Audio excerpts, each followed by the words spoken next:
Turpinot skatītāji un nereti pastaigājoties, piemēram, un apskatot ēkas, kuras pamatīgi ir bojājis laikzobs. Mēs satraucam deguns un tomēr atrodas cilvēki, kuri, piemēram, krāsu zaudējušās vecās nama durvīs, redz brīnišķīgu skaistumu un to spēja atspoguļot pasakainos mākslas darbos. Līdz pat 23. septembrim Rīgas mākslas telpā būs apskatāmas Sigitas Daugulas izstāde Fasāde un struktūras. Māksliniece atzīst, ka viņa vienmēr pievērš uzmanību sienu uzrakstiem pamestām mājām, jo tur vienmēr var atrast iedvesmas fantāzijas lidojumam. Glezna nav pastkarte. Gleznas saturu nedrīkst nošķirt no sajūtas, ko rada gleznas faktūra. Rīgas mākslas telpā ir atklāta Sigitas Daugulas izstāde Fasādes un struktūras. Tāds gājiens fotogrāfijas ar ķiņķēziņiem uz ēku sienām un laika zoba lupinātas durvis atraisīs skatītāju mēles. Taču, kā jau sacīts, glezna nav pastkarte. Es daru to, ko varbūt daudzi nedara. Es staigāju ļoti labprāt pa pilsētu, lasu, ko cilvēku uz sienām raksta. Jā. Ļoti pētu, ļoti daudz fotografēju. Man ir savs fotoarhīvs arī ar šāda veida materiāliem. Pēc tam tas viss kaut kādā veidā transformējās. Šie nodrupušās lietas, viņas ļoti skaistas, viņas paņem abstrakt atsevišķi no tā, ka tā, piemēram, ir neglīta māja. Viņa ļoti gleznieciska var būt. Es gleznoju to, ko es ikdienā redzu, ko es pazīstu un kas man liekas skaists. Jā.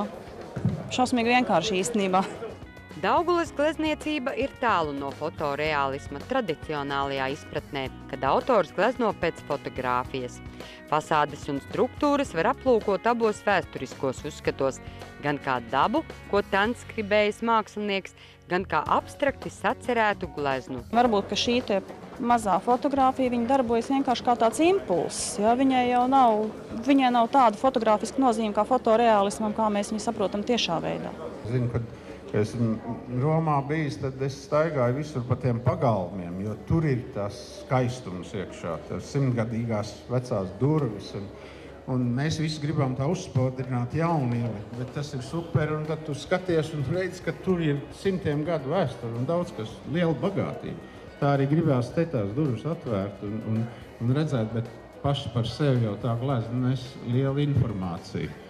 Tāpēc es novēlu katram no mums arī tur saskatīt to, kas mums ir jāsaskata, savas dzīves daudzslaiņotībā, kas ir varbūt pārklājusies arī mūsu dzīvē ar daudzām kārtām, vai ir mūsu dzīves tumsā, lai ir gaisma. Šie ir 3 pēdējo gadu darbi, jo man pēdējā izstāde bija pie Agijas Sūnas 2009. gadā. Un kopš tā laika es neesmu Rīgā izrādījusi, ko es esmu darījusi pēdējā laikā. Un šī izstāde būtu tāds kopsavilkums pa pēdējiem gadiem. Sigita Daugule komplimentus no dzīvajiem klasiķiem izpelnās tieši ar to, ka tēlot spējas talants viņai piemīt. Saskaroties ar glezniecības lēnumu un publikas nezināšanu, bet prasīgumu pēc aizvien jaunām un interesantām gleznām, laikmetīgie gleznotāji rīkojas dažādi. Ir garlaicīgie, kas neliekas zinis par pūļa interesēm, un izmisīgi sekotāji pūlim. Laikmetīgā māksla pēdējos gados vienmēr tā jocīgi izstrādes pret glezniecību, it kā atbalsta un it kā glezniecība ir vajadzīga, jo tā ir tik dziļas un nopietnas saknes. Un tas ir tas, par ko vislabāk maksā kolekcionāri.